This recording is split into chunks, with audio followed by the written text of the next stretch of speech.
aujourd'hui pas mal d'études qui ont été menées, alors beaucoup dans le cancer du sein, dans le cancer du côlon et dans d'autres pathologies cancéreuses.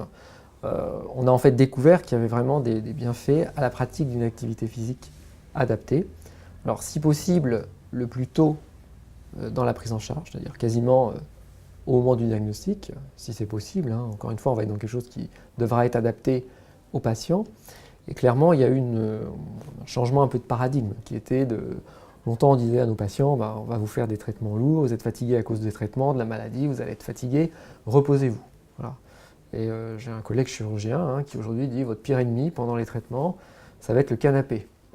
Peut-être un petit peu exagéré, mais c'est pour dire que voilà, on a changé complètement notre positionnement, les recommandations auprès du patient, en disant que les bénéfices de l'activité physique, au moins sur ce qui va être de la réduction de la fatigue, l'amélioration de la qualité de vie, puis d'autres éléments importants, mais au moins sur ces points-là, on sait qu'on va être bénéfique. On sait qu'on va être bénéfique lorsqu'on va avoir une prescription d'une activité physique qui va être adaptée.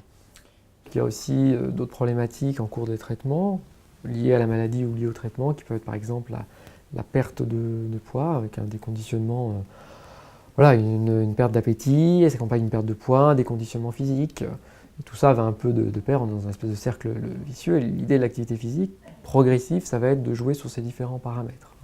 Redonner de l'appétit, redonner du muscle, et quelque part reconstituer ce qui a été perdu à cause des traitements, à cause de la maladie. Donc ça, c'est un premier versant. L'autre version aussi, et ça, c'est parfois un étonnement pour les patients, c'est-à-dire qu'on leur dit, vraiment que vous n'allez pas perdre de poids, mais au contraire, à cause des traitements, à cause de la chimiothérapie, à cause de médicaments comme l'hormonothérapie, vous risquez au contraire de prendre du poids.